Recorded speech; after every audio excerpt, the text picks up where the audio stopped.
This podcast is recorded on the traditional and unceded territories of the Musqueam, Squamish, and Tsleil-Waututh people. British Columbia, I've seen your mountains high, seen your pretty rainbows and your blue crystal skies, watched your winding rivers as they flow around the bend. To me you're not a stranger, you'll always be a friend. I've walked your snow-capped mountains. Coming to you from the West Coast, this is Politicos. Today is April 22nd, 2021. Happy Earth Day, and this is episode 236. I'm Scott Delunabome. And I'm Ian Bushfield. On today's show, we compare and contrast the provincial and federal budgets that dropped this week, and then check in on how COVID's doing. Not great. Thank you to the 103 people who contribute to the podcast every month. Thanks go out to our newest patrons, Scott and Aiden, for signing up, and to Suckdem Voice for upping their pledge and making it a annual pledge. That's a thing you can do. You can pay all at once for a year, and then you can forget about it until next year. To join them and to support the podcast, go to patreon.com/Politicoast. Politicoast is in partnership with BC Today, British Columbia's daily newsletter dedicated exclusively to BC politics. Sign up for a free trial to have unique coverage of the BC legislature delivered to your inbox every morning. Listeners to Politicoast enter the offer code CITIZEN for access to a special rate. For your free 2-week trial of the newsletter, go to politicstoday.news/free-trial. Let's jump into it. Budgets everywhere. The BC budget dropped on Tuesday. It was titled A Stronger BC for Everyone. And the federal budget, the first one in 2 years, was on Monday, a recovery plan for jobs, growth, and resilience.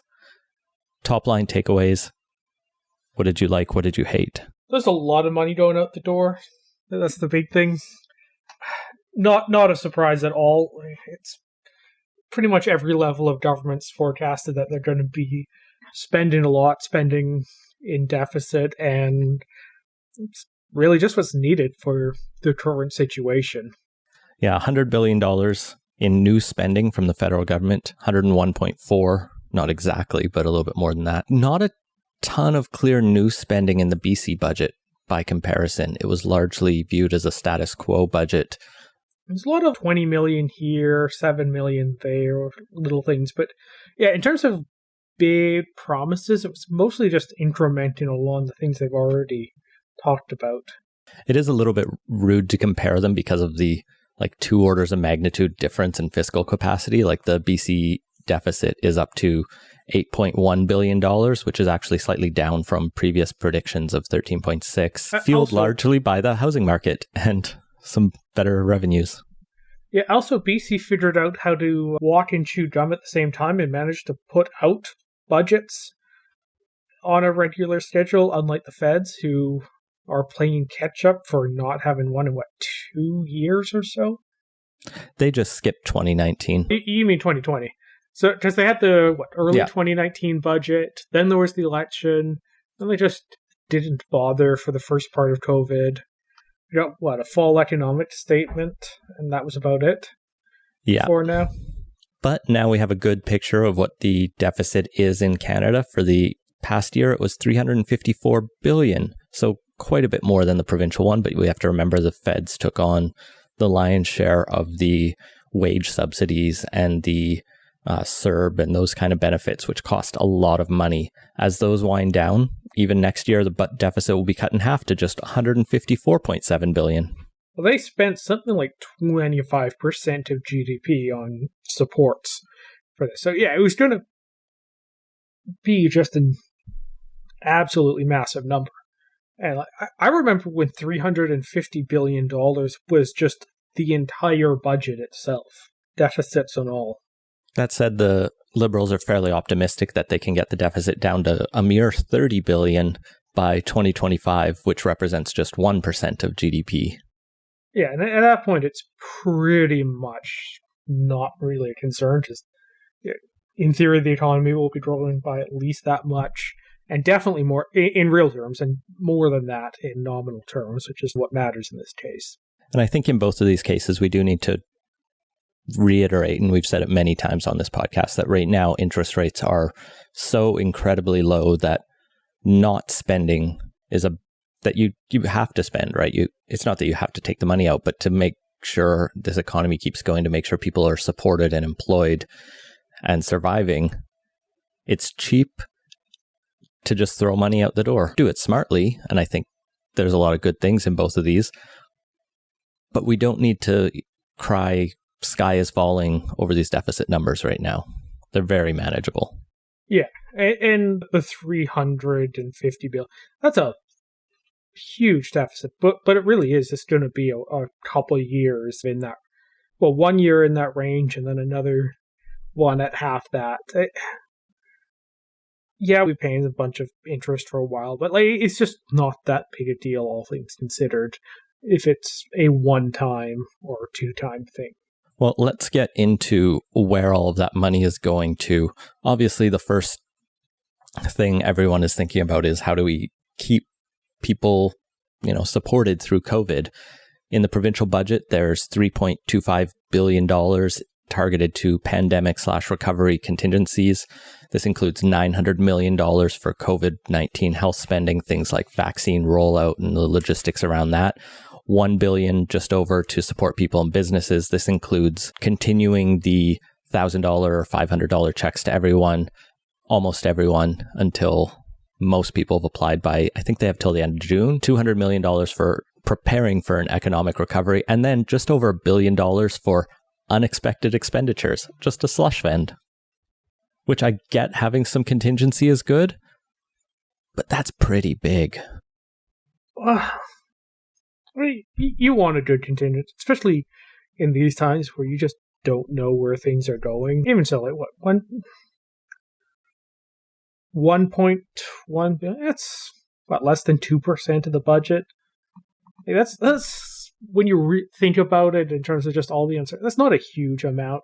It's a little higher than it's been in past years, but not so much. Federally, I didn't find the exact number of money they're throwing out, but they did announce that most of the supports that exist right now, the wage subsidy and the various, not EI, but employee and the various personal supports if you lose your job and emergency benefits, are being extended until, I believe it's September. So you can still apply for those if either you or your business is suffering.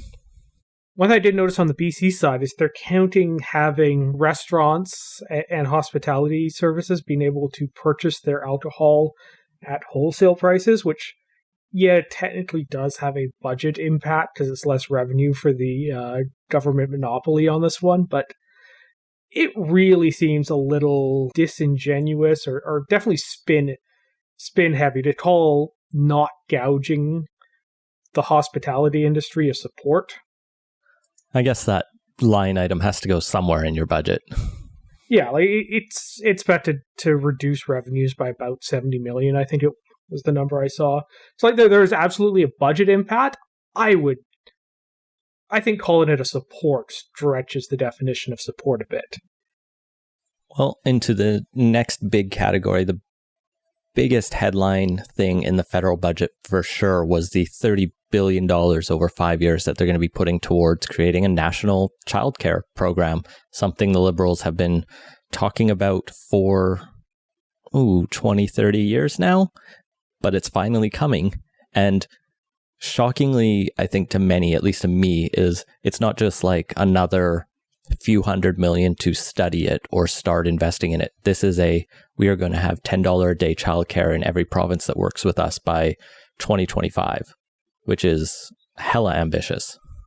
It's that every province that works with us part that's, I think, going to be the big challenge there. It's not really going to be an issue here in BC, just BC's moving in the same direction itself, has its own provincial programs already set up and working on expansion. But there are places in Canada where that's, I don't think, going to go quite as well. Ontario has just been in pretty rough financial shape, and this is a shared cost program. The provinces have to pick up half the tab on this, and there are some provinces out there who aren't in a good position to take on a bunch of new spending in an area they aren't already committed to, particularly with the expected increase in future healthcare costs. Yeah, I know, for example, there's been a lot of discussion about this rollout in Alberta where the Jason Kenney government is not one known to want to spend additional amounts, especially significant amounts, on new social programs, especially those pitched by the Justin Trudeau government. That said, I think there's some recognition that this much money is pretty tempting. Like, it reduces the cost of a program by a lot, by half even. And so there's this tension within their party. And I did see some of the more social conservatives talk about how government shouldn't be raising kids. They weren't saying, I don't think they came right out and said the mothers should be staying home raising kids, but that more like family responsibility approach where you had I think the previous Harper government created like the child benefit to try to just say, here, we'll give money to parents and they can decide what's best, versus this is definitely a more government program to take care of it. That said, I think the evidence that's been put out of Quebec and that we're building in BC and the models that economists have shown is that childcare is a net positive for society. And so here in BC, we're seeing additional investments in getting our childcare plan moving out a bit faster, but it actually underwhelmed by comparison a lot of advocates, as I think they budgeted another $233 million over 3 years to double the number of centers that are on the $10 a day plan, but that in fact is actually only 75 more. So we need a lot more to happen in BC, but now that the feds are at the table, I expect the next budget will be more ambitious, I would hope. Yeah, with where Alberta and some other conservatives are, I think this is one area where you'll probably see the conservatives move on over the next decade or two. My sense is that there's a kind of a fairly significant generational divide among a lot of conservatives on the direct support for family side of things, and there's still, I think, pretty strong across the board feeling that whatever system or spending or supports that get put in there is to generally be more flexible than just there's going to be a bunch of government-run daycare centers. But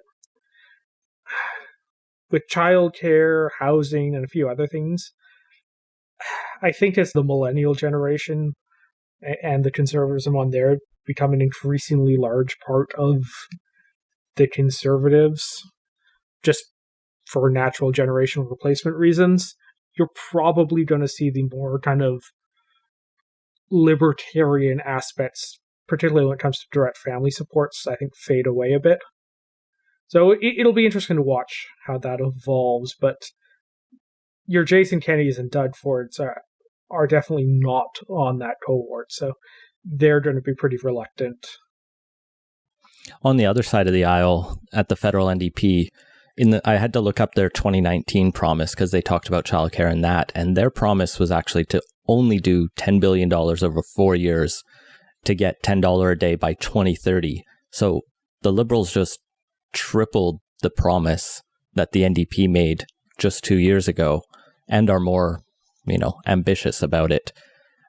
And that's partially, I think, the federal Liberals trying to outflank the NDP with this budget and really just box them out if we have to go to an election. But on the other hand, it also just shows how much the, Overton window in terms of public spending has shifted with COVID in that, what's 30 billion instead of 10? Why not? I think how this is probably going to end up, see BC get a bunch of money. Quebec's basically just going to get a bunch of money, but they already have an existing childcare program, so they just get the kind of opt-out, we'll give you some money anyway thing. Probably the Atlantic provinces will pick up for the most part, but some of them are also pretty financially constrained too, so I'm actually genuinely curious to see how much uptake there is, and I think outside of BC, it's going to be a lot more hit and miss. I think it's easy for us to see the provincial governments as having a lot more fiscal room than they really do, mostly because ours has been in such good financial shape for so long that the same spending constraints aren't quite as tight here as they are in most other provinces. In terms of spending, let's move into the next section where there's a lot of alignment between the provincial and federal budgets. Infrastructure. BC's got $26.4 billion of investments over 3 years, going to everything from roads and bridges, new hospitals, and upgrading a lot of additional existing hospitals, new schools, putting money into the Broadway subway and the Surrey-Langley SkyTrain extensions. A lot of this has been previously announced. It is the kind of investments we want to be seeing, both to get people moving, often more green or have less environmental impact in how they move, but also just keep people employed. I think they talked about tens of thousands of jobs this will create. So good to see that on the provincial side. Based on the number of highway projects on there, I think calling that green might be a little strong. A good chunk of that money, I think something like half the transportation capital spending is going to the subway, but still, it's quite a bit of highway widening in that. On one hand, there's a fair bit of capital spending in this budget, but it could really be doing a lot more, particularly in this low interest rate environment when you want to not just spend the money because it's good to inject a little stimulus in the economy, but you want to do it in a way that actually gets you long-term benefits, and capital works is a really good way to do that because these are physical investments that'll be being used for generations. The first SkyTrain line was built before I was born, and it's something I use fairly regularly, and it's going to be continue to be in use for decades longer. So it would be nice to see them push a little harder on those fronts. And the other thing that I noticed was there's less than $1 billion in housing capital expenditures, which, considering how big a challenge housing affordability in BC is and how low interest rates are, this would be a really good chance to be a lot more ambitious on that front and just put a lot more money into that. Yeah, they did formally announce what they had pre-announced last week, the additional money going to the BC Housing Hub loan program, where developers can get interest-free loans if they build that middle income bracket housing. And so that program doesn't really have to be viewed as additional investment. It's just putting money in a self-investing pot. So that's at least good to see. The housing plan does have money. It's not like they aren't building housing this year, but I agree there's definitely room to be more ambitious. I guess just the question is, yeah, I think that are there enough projects to build? Like, we need more, but yeah, spent a fair bit on that and just starting to acquire the land. Yeah, I think not sure if they counted that on the capital side or not. But yeah, that's over a couple of years, and there's definitely room to be a lot more ambitious on there, because on the loan program, you can get pretty good leverage on that and get a fair bit built. But when you're actually doing more kind of direct, the government's just going to own these social housing units and whatnot, you just have to put a lot of money in, because even cheap housing is very capital intensive and costs 6 figures per unit typically. So I don't think we've built something less than the 6 figures in years. No. So it's the case where even billions doesn't get you all that far. So you really have to just put a lot of money in, and this would be the time to do that. And they're just coming back just quickly to the highways question. There was an interesting exchange in the Fraser Valley Current, one of the many new newsletter startups that's launched just in the last couple months in the Lower Mainland. They put that question to Beau and Ma about there's this seeming contradiction between the government, or at least some members of the government, like Beau and Ma, has passed more critical commentary around road expansions versus what they've just invested here. And she talks about the challenge of we do need increased highway capacity to enable more people to use them, although we don't want to induce more demand. So she talks about how they're trying to look at different options as they expand highways. Are there options for bus rapid transit, future LRT along these kind of corridors, and says those are the kind of things they're looking at. So hopefully that's true. And as these projects grow, we will see that holistic approach to transportation. There was some money in there for active transit as well, which was good to see. Yeah, on the federal side, it was mostly just a re-announcement of their permanent transit funding thing they announced back in, I think it was January this year? February, I think. February. Regardless, not a lot of new stuff specifically in that budget.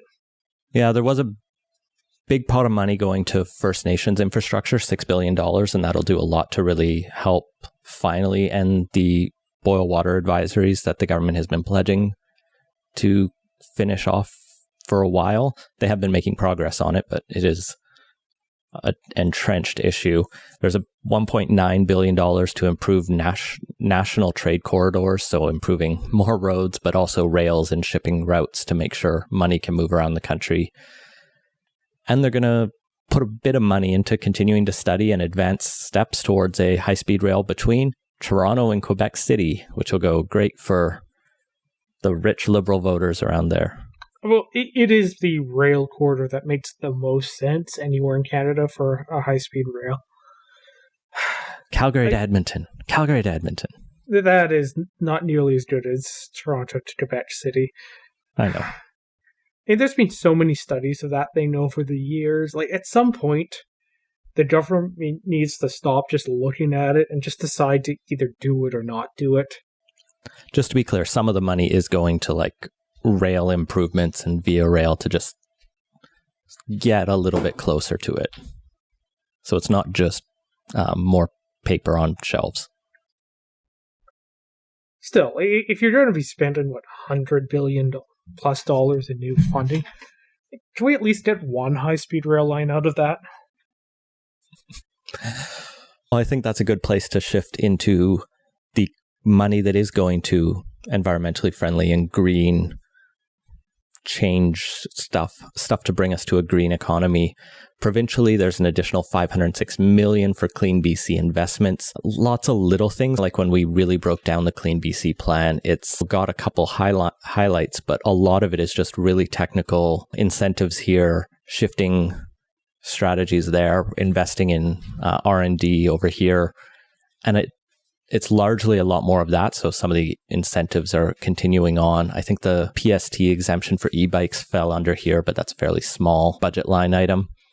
Yeah. And that PST for e-bikes, it's probably going to help. But I'm skeptical of how many people decide to buy or not buy an e-bike based on what the PST is, or are even aware that there is an exemption. But yeah, there'll be a couple bits of news stories in there, but current non-electric bikes are PST exempt. And I bet you if you stopped 20 random British Columbians on the street and asked each of them if bikes are PST exempt, you would just get no better than random chance on that. From the federal government, we're seeing $17.6 billion investments in creating a green recovery. This includes $5 billion in issued green bonds that are going to come out later this year. So if you're really excited to buy a green bond as part of your way to support the green economy, there you go. More tangibly for consumers, there'll be $4.4 billion do interest-free loans from the CMHC to support retrofits. So if you're planning to put do renovations to your house and make it more energy efficient, you'll be able to get $40,000 interest-free, which is a pretty significant reno budget, or goes quite a bit of ways to it. That one I think was previously announced. Probably. You know what government should do? They should adopt a rule where everything that was a previous announcement gets one color ink and everything that's new gets another. So you can just tell looking at it and you'd have to try and remember back to what was announced a previous time or was in a previous program. And for the federal one, a lot of this was mentioned in the budget or in the throne speech in the fall, or at least teased, the numbers weren't necessarily given. So I will give credit to the federal budget for breaking into bullet points everything that counts as quote unquote new spending in here. And this gets to count as new spending because it's above the last budget, but the last budget was 2 years ago, as we mentioned. All combined, all of this money from the federal government towards green recovery actually helps us improve on our Paris targets and exceed them. So the Paris target is to get 30% below 2005 levels by 2030. We're now going to 36%. So I think last week we talked about how the conservative plan could actually exceed the liberal plan as it stood, but now the liberals have one-upped them. And I'm okay with this arms race. So I think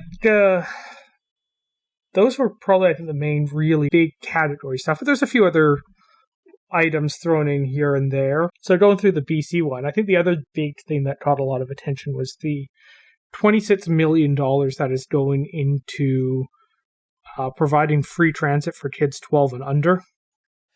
Yeah, this is something that was promised in the election, and it's nice to see election promises followed through quickly if you're going to do them, especially ones that can have a real effect for families.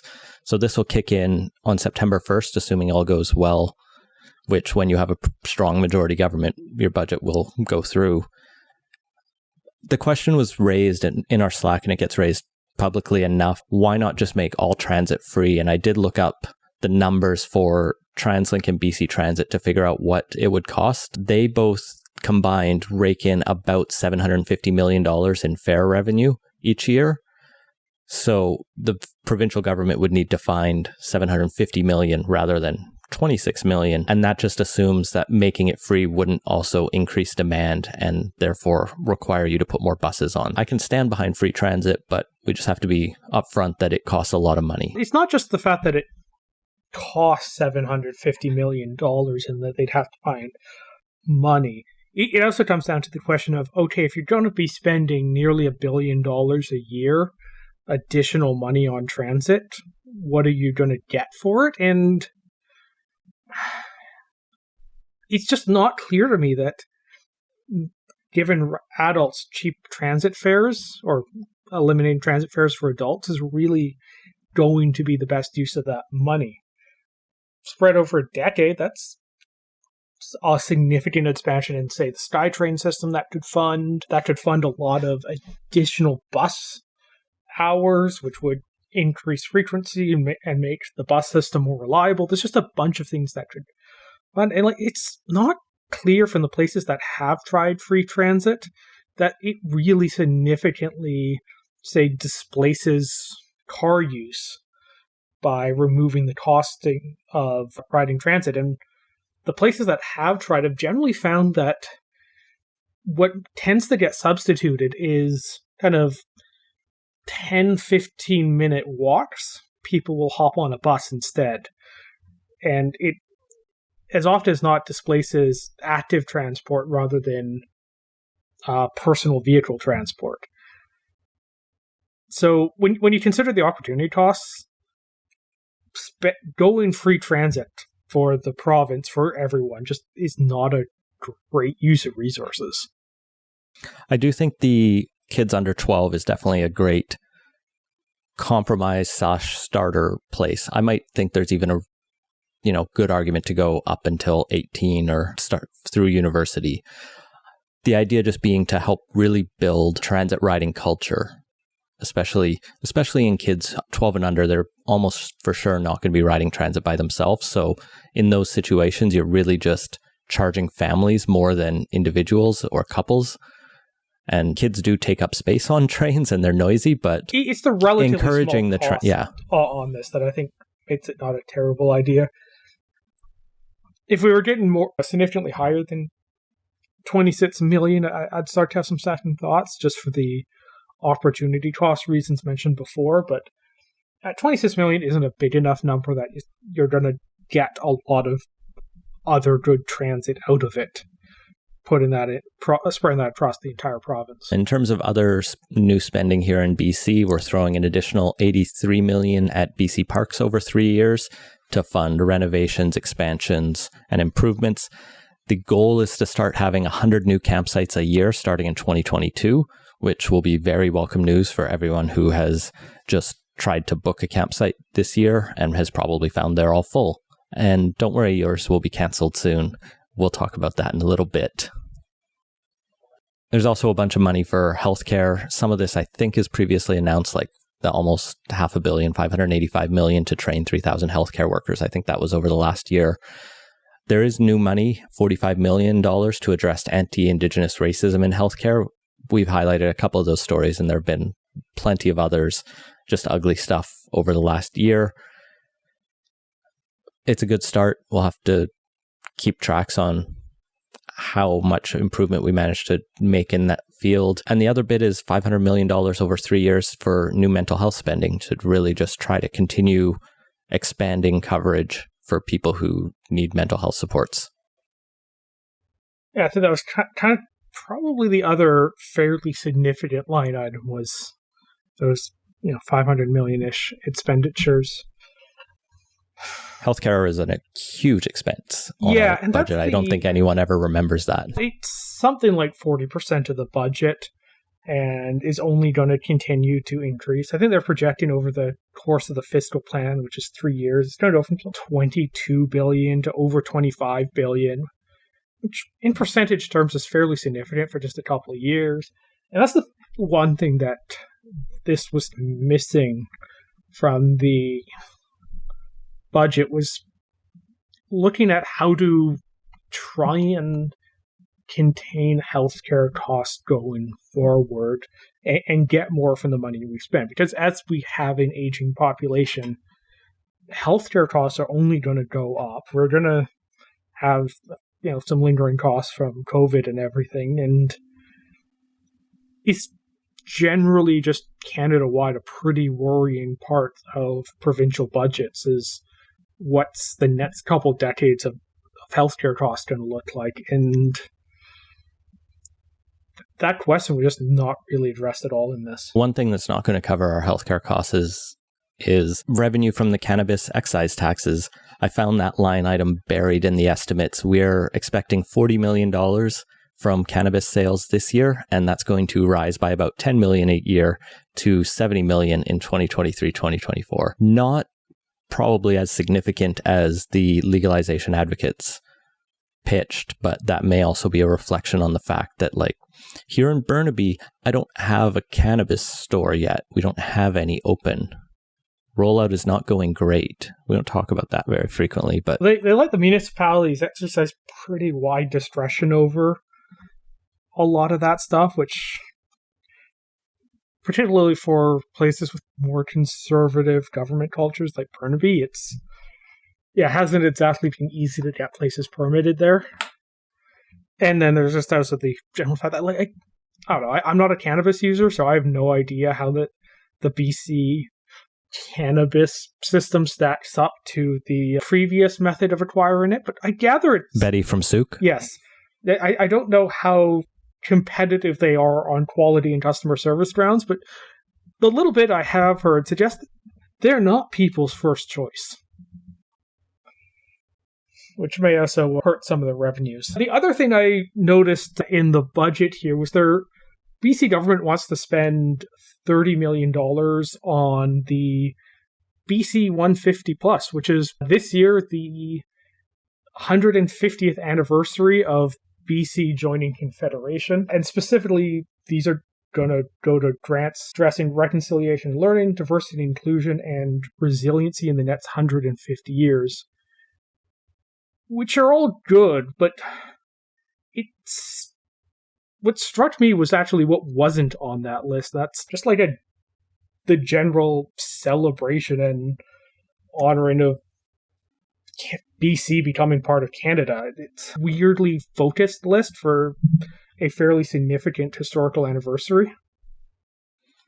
I think there was a lot of tension in BC during the Canada 150 celebrations as there was a lot of push around I forget exactly what timing it came out, but the discussion was around the missing murder Indigenous women and girls inquiry. The Truth and Reconciliation report was still not as fresh, but was still being discussed a lot. And so here in BC, we're not super comfortable being too overtly patriotic. And I think that is still the mood.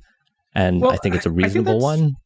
I think that's a feeling that's really concentrated in probably a relatively small segment of British Columbians.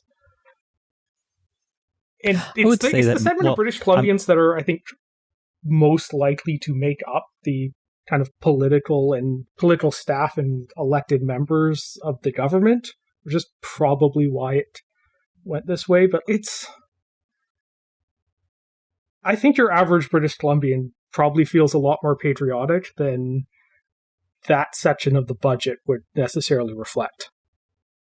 I mean, there's like the general Canadian unease about being too overtly patriotic because we're not Americans. We're not flag wavers in the same way. People will do a little bit of celebrating for Canada Day or whatever, but even BC Day, we don't really celebrate BC. We just go, it's middle of summer. We can just have a relaxing weekend, whether it's camping or doing whatever, and take that kind of apathy and then mix in a bit of, for some populations, the unease and questioning about what the good and bad of BC's history is. And I think highlighting all of that can be useful. Yeah. It just feels like it's not really highlighting any of the good. It would be nice to cover off both. Let's go to the federal budget and just come back to some of the other highlights in there. Just tons of other stuff. It was a 700-page budget, and there was actually a lot I found interesting. We'll try and go through this pretty quick, but I know one thing you're going to be happy to see is money to help support end internal trade barriers and advance the Canada Free Trade Agreement. Yeah, I'm happy to see this. It's ridiculous that we even have internal free trade barriers. One of the points of Confederation was that goods from across Canada should be able to move freely within the Confederation, and it's absurd that over a century later we still have a bunch of problems realizing that. Nevertheless, it's better late than never, and it's good to see that help. These actually amount to fairly significant costs, and there's quite a bit of potential if we can actually finally get around to eliminate them. I haven't actually read through that line item in particular. It's a 700 plus page budget. There's merely a few spots I didn't quite get to this week, but I'm curious to see what that actually entails in terms of resolving that, because it's all well and good to put resources towards it, but a lot of the issues around that are related to various kind of regulatory and legal structures that aren't quite the same, aren't necessarily easy to resolve with a mere application of money. Lots of other stuff going on. There's a ton of money for science and research and development. We're talking hundreds of millions, billions of dollars, if you count some of the stuff going into the net zero accelerator stuff. There's $850 million for NATO and military procurement and readiness. This includes securing 6 more fighters and a new frigate. There's $600 million towards improving the immigration system. There's almost $650 million over 5 years to support Pacific salmon populations out here in BC. Those are all really big line items that we could spend a lot of time talking about. Yeah, so that's 6 fighters and a frigate. From the way I read that, that's not new equipment we're procuring. We're going to be spending this money so we can deploy these assets, existing assets, as part of contributions to NATO, which is, good, but the military hasn't exactly been well equipped for decades, and as long as we're, sprinkling all this money around it, it sure would have been nice if we'd put a little more effort into making sure the troops have the kit they need. They are putting another $236 million over 5 years into the military, and then an ongoing $33.5 million after that per year to the Department of National Defense and to Veteran Affairs to eliminate sexual misconduct and to support survivors. This is the ongoing fallout from what we touched on at the end of last week about the Liberals shutting down the inquiry into exactly that. So this is money where their mouth is. So even if they don't want to admit any culpability in ignoring the issue, it does seem like they're willing to put some money into trying to address it now. And gender-based violence did form a big chunk of the part of this budget. The whole thing was viewed through a feminist lens with the childcare focus. And deep in among the many other things of tackling gender-based violence, it was neat to see some good ideas in there, like, for example, putting $85 million over 5 years, which for the federal budget is pennies, for free legal advice for gender-based violence survivors and people fleeing intimate partner violence. Like, just making sure those people can find a lawyer to know what their rights are seems like a pretty good value. Coming back to the NDP and how the Liberals are probably just angling to box them out, there are things that seem literally stolen from past NDP platforms, like the $15 federal minimum wage.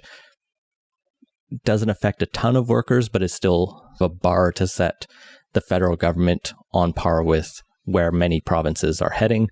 And also lowering credit card fees. That was like a classic Jack Layton line. We're going to tackle credit card fees, and now the federal government under the Liberals is finally going to do it. This was framed as saving businesses money, especially in this time when everyone is buying everything online. Just a note to our patrons, 10% of your money does go to Patreon and credit card processors. Not saying you should increase your pledge, but it wouldn't hurt. There are some other interesting changes. They're going to create a corporate beneficial ownership registry by 2025. BC has just rolled out announcements about something similar here. And these two types of registries will really help crack down on money laundering, as well as just provide a lot more data about, for example, real estate ownership. So you can't just hide who owns a property behind a blind trust. Good for just general transparency in our country. There's a lot more reforms to EI coming. They're extending the sickness benefit for anyone who wants to apply for that, although, as we'll talk about later, it's not helping nearly as many people as it was promised to. There is a good investment of $3 billion over 5 years to support the provinces in expanding and supporting long-term care and improving that. Another little change that was nice to see is they're reestablishing the Law Commission of Canada. That's a mere $18 million over 4 years, or over 5 years. This commission exists to essentially review our criminal code and other laws and recommend changes to the government. It's not a very sexy thing, but it does really help find those issues that politically don't tend to get traction, but do really affect how our country is run. And this was pulled apart, I think, in the early Harper years, and legal advocates like people on the Docket podcast have been crying for it to come back since, and really nice to see. It's also good that it means there's more effort being put into just cleaning up the various statutes that have, for various court cases and whatnot, are no longer enforceable or relevant. So getting that cleaned up would be a big help. There's also $13 million over 5 years to improve access to information requests from the federal government, which are notoriously bad. All provinces and governments should be putting more money into their freedom of information, access to information stuff, but at least the feds are. And the last thing it looks like they stole from the federal NDP was some changes to the student loan program. They're doing a lot of good things for students, like doubling the grant program, and they're also changing the repayment assistance threshold. So Jagmeet Singh a few weeks ago pledged to do essentially this under his recent pitch of, we're going to make universities free, except a lot of asterisks sat there because he said you would only get an interest-free loan if you had incomes under $60,000. Right now, the repayment assistance program, basically, if you're a student loan holder and you make under $25,000, you don't have to make payments, which does a lot to help people who aren't making a lot of money. They're going to raise that threshold to $40,000. That'll help lots and lots of Canadians, especially low-income people just freshly out of university. And the program ramps up. So even people in the middle class making $40,000 to $60,000, those kind of fresh out of college degrees, except for engineers who make quite a bit more, will be not paying as much on student loans, and that really will help a lot of young people get off their feet. Now, this program's not as ambitious as the 60K threshold that the NDP pitched, but it does show that if the NDP wanted to be more bold, that space is open, or else I guess they're just the Liberals, but in a different color jersey. Scott, how are they going to pay for all this? Like loans are good when you have an upfront cost and a long-term benefit, which you realize in the form of higher wages. It's good to, I think, raise the threshold a bit and make it the repayment terms easier. Like the longer term pitch of moving away from it entirely is something I'm not really sold on completely. But some of these smaller tweaks seem decent. Scott, how is the federal government going to pay for this $100 billion in new spending besides the massive deficit? It's mostly massive deficit, but they are looking at a couple smaller revenue sources. There's a digital service tax on 3% on revenue of content distributors with a gross income of oddly greater than 750 euros. Yeah, I don't know why they used euros in the budget weird in Canada. Thing. I feel like this is, I don't know, targeted at Spotify or something. Like, how many digital service providers work primarily in euros? I don't even know. Yeah. This one is predicted to pull in $3.4 billion over 5 years. This has taxes on luxury cars, personal aircraft, and yachts. I think these ones vary in the kind of 100,000 to 200,000 threshold range, depending on which one of those. Specifically, it's expected to generate about $604 million over the next 5 years, and I think comes in at the end of this year. You're thinking of buying an airplane. Better rush out and do it soon. The federal government's also stealing more ideas from BC and going to implement a speculation and vacancy tax with the exact details to follow a bunch of consultations with everyone that might be affected by this. The idea just being if you have a empty home that you're not living in, you will have to pay a tax to the federal government now too. This will generate a predicted $700 million over 4 years, which will fluctuate depending on how much of the country gets exempt. For example, the BC speculation tax is waived in resort locations, and the federal one will probably do something very similar. So who gets defined as a vacation area is going to be a topic the entire country gets to debate now. That's definitely, I think, a good move on their part. The benefits of these taxes on kind of the front-end affordability questions are often oversold, but it does have some small effects at the margin and may help cool things off slightly. Yeah, good move on their part. There was also a couple corporate tax evasion schemes, is what I'm going to call them, that the budget identifies that they're going to close, like counting investment income as you cross the border, things like that I don't understand, but are apparently enough that these changes will generate roughly $6 billion over 5 years. So not nothing, probably good to do it. Similarly, throwing another $230 million at the CRA will in theory allow them to go collect $5 billion in outstanding taxes that people and corporations just owe and haven't paid over the next 5 years. Didn't know that was an option. It's not supposed to be. Tax enforcement is one of those things that usually has a pretty decent ROI. So put a little more money up front will no doubt pay dividends over the next coming years. And they're going to put a bit more money in, and they're going to pull a bit more money from tobacco taxes. I think vapes are going to be targeted and things like that to raise another $2 billion over 5 years. Sin taxes are the great thing you can always raise. And who's going to complain? Because then you're pro-tobacco or pro-excessive alcoholism. I feel like the craft beer industry has maybe made the alcohol tax thing a little less appealing than it used to be, but yeah, the general point's taken. We found that Broadbent Institute study a couple weeks ago where the left is suddenly against liquor taxes. That's basically it for those two budgets. There's a lot more we could talk about. The federal budget is so big, and I did go through it all, but it was like skimming quickly. Pharmacare didn't make it in either, as we mentioned. Lots of money, though, from the feds. Otherwise, largely status quo from the NDP. But that is, to note, a significant expansion of spending from where we were 5 years ago in this province. I think the interesting thing with the federal budget is the election speculation.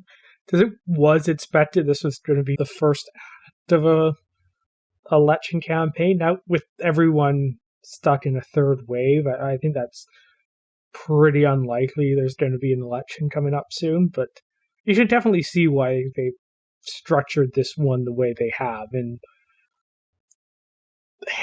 why there's probably a lot of stealing from the NDP in that, with maybe the option of leaving pharmacare, in their holster for an actual campaign.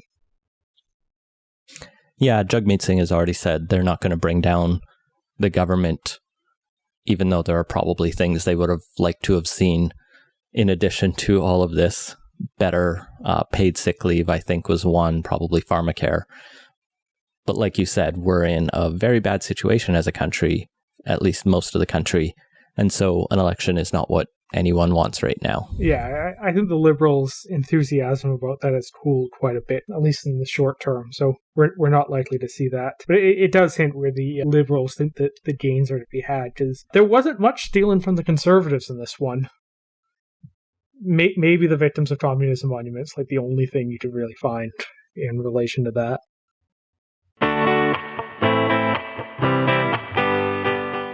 Well, moving on to quick takes.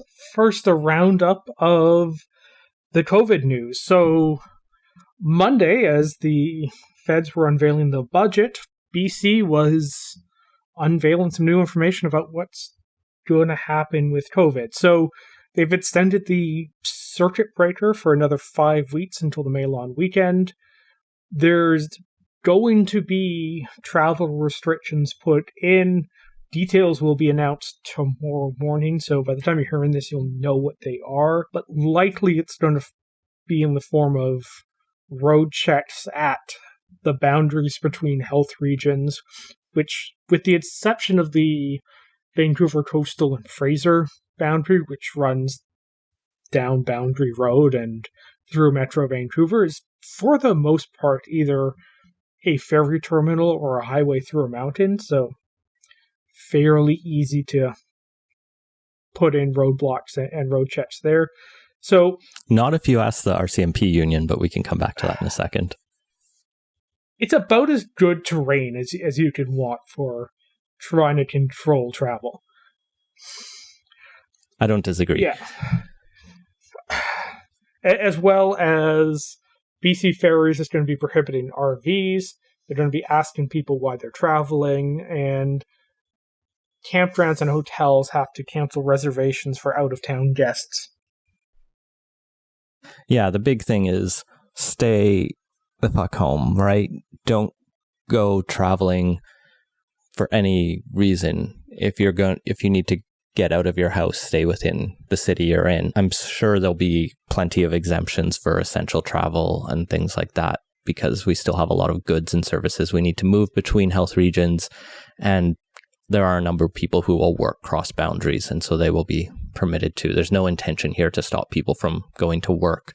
The key thing is you're not going to the Okanagan for May long weekend kind of thing. You're not going to the island needlessly. Yeah, so this follows, I guess now, months of the provincial government and Dr. Henry saying no non-essential travel, with no real method to ensure that that was being followed by people. And over the past couple months in particular, there's been ever-increasing calls for the province to do more than just say don't travel, but actually make it hard to travel non-essentially. And the premier insisted up and down there's no way this could be done. we couldn't do it. The health minister was similarly insistent that this was a non-starter. And for some reason, they changed their minds. It's also interesting about the timing because we are starting to see the case numbers start to decline and the trend lines have turned in the right direction following the implementation of the circuit breaker a couple of weeks ago. And I think a lot of people were skeptical about whether that would be enough. But when things are in the right direction, saying we're going to ramp up restrictions almost seems counter to what this government has been doing. But maybe if this gets it down faster and keeps it down until everyone's got their vaccines, I'm not going to, get too upset about it. Yeah, I have a couple thoughts on that. Well, one thing, if you look closely at the last couple of days, the draft started moving the other direction, but we're still talking very high 3 digits, low 4 digit case numbers, which aren't that far off from the peaks.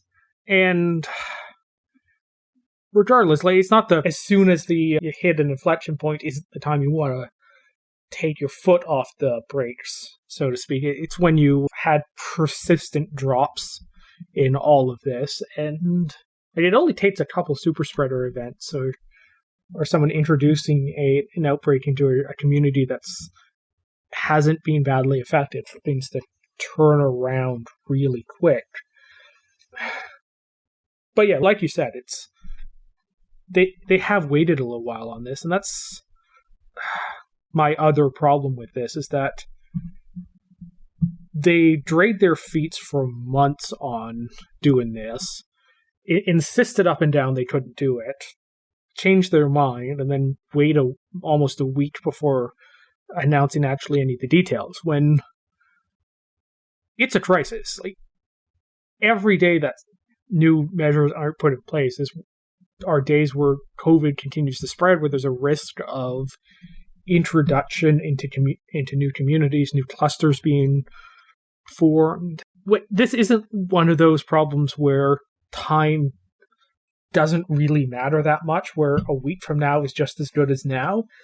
There's a real time element to this, and every government has been pretty much oblivious to that and unwilling to act with the sense of urgency the crisis requires. So I think there's a justification here where announcing non-essential travel restrictions on Monday that are going to come into effect on Friday, I can grant them more latitude on that, as most non-essential travel happens on the weekends. Yes, there's going to be some people traveling midweek, but the focus is on weekend warrior type traveling, and that's the thing that they're trying to go with. So teasing it a bit, letting the discussion happen, have some of the issues come out, and so that when you have your restrictions come in on Friday, they're not a surprise and they're done better, seems more reasonable. What they were trying to avoid was the shitstorm that happened in Ontario when Doug Ford was like, we're going to have cops randomly card people, and everyone's, that's terrible. And so here you had time to hear from the civil liberties associations. You have time to hear from the RCMP union, who weirdly is like, if you don't give us more money, we're just not going to enforce the law. And that's not your job. That's not your choice. Yeah, that very much is their job, and something they should be doing. And yeah, the Ontario thing was a complete mess, but with a bunch of poorly thought out bad policies, like closing down parks and whatnot, and having the police go and do that. But it shouldn't necessarily be the case that the police can just decide on their own volition that they just aren't going to enforce certain laws. And I think anyone who feels that police accountability is an important issue that needs to be pushed forward ought to be really uncomfortable with how all the Ontario police departments responded to Ford's half-thought-out, poorly conceived measures. I think the other criticism that needs to be leveled again is the lack of kind of carrot action that's been happening. it's been talked about a lot in Ontario and keeps being talked about a lot, how they don't have paid sick leave there, but the same is true very much here. And there's started to be another round of reminders of, is the province here ever going to look at it? And I guess the finance minister, Selena Robinson, was on CBC this morning suggesting it's not being looked at. And then very quickly, the government put out a clearer statement that the Premier and Minister of Labour have both stated that while they are disappointed paid sick leave was not included in the federal budget, the province is preparing for possible next steps in British Columbia, which is just a great way showing there's a desire to want to appear to be thinking about doing something. Yeah, it's increasingly difficult to tell Doug Ford and John Horgan apart on their COVID policies. Like, the main difference, as far as I can tell, is we're slightly less likely to go off half-cocked, and we have a better tone when we make the announcements, but functionally there isn't a huge difference between how the two premiers have handled it, right down to the butt-passing on paid sick leave, which is a provincial responsibility, and if that is important, which I think most people rightly think it is, that's on the Premier. And none of this, that the Fed should spend more money or help us out on it, really flies. If it's a crisis, you got to do what you need to do to actually get it through. And across so many things, we've responded more symbolically than seriously to the pandemic. And that's just yet another example of it. Let's keep moving on. Sorry, we can do the same rants over and over. Let's move on. What are the feds doing these days? The provincial government, they've been saying one thing and then suddenly reversing course after people ask them about it for several days and or weeks. The variation the particular instance this time is regarding flights from India, where there is a new variant that has arisen of serious concern. They're posting the highest ever daily case numbers anywhere in the world at any point during the pandemic in the last couple days. And Canada has decided that effective tonight, there will be no flights from India or Pakistan coming to Canada for the next 30 days. I think this follows New Zealand and a few other countries announcing the same thing. This new variant is already in British Columbia. I think they reported today there's 35 or 40 cases already detected. Weirdly, it's not officially a variant of concern yet. I think there are only specific ones, but they did report how many there were. Good to see, possibly too late, although I think they noted some of these that arrived in Canada may have come from elsewhere in the world because of how fast this has already spread. Yeah, we're still all playing catch up on a pandemic that's been going for a year and we haven't learned anything yet. Yeah, no, it's absolutely infuriating, both provincially and federally, that we keep making the same goddamn mistake again and again of coming in when it's too late, dragging our feet on things that should be obvious to anyone, or at the very least, if you were to err on the side of caution, you would have done it way earlier. And yeah, there's a decent chance it's too late. There's no variants of concern, as far as I know, that have arisen in Canada, which means every single variant of concern case that there has been recorded in Canada is because the federal government didn't do their job of keeping those variants out of Canada. They didn't do the job of keeping the original version out back in the winter of 2020. They didn't do their job keeping the variants out. Once they started to emerge, it took them days to limit flights from the UK after the UK variant. Their border protocols clearly are not working because... Scott, 98.2% of air travelers entering Canada are COVID negative. Don't worry about the only 1.8% that are positive, as Patty Hadju told media today. If 1.8% of air travelers were sneaking bombs onto airplanes, I'm guessing the public safety minister would not be so blasé about that.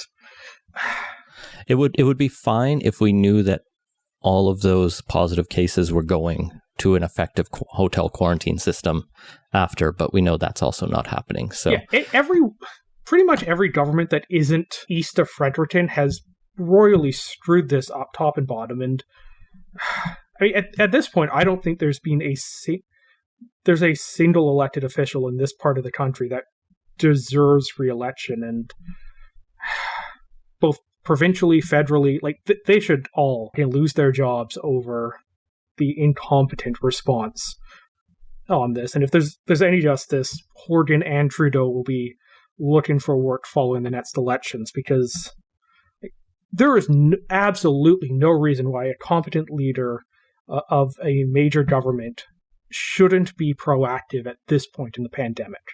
And none of them are. Let's just close off with a couple quick stories. The first of which highlights that maybe the oppositions won't always be any better in the same situation, or at least different situations.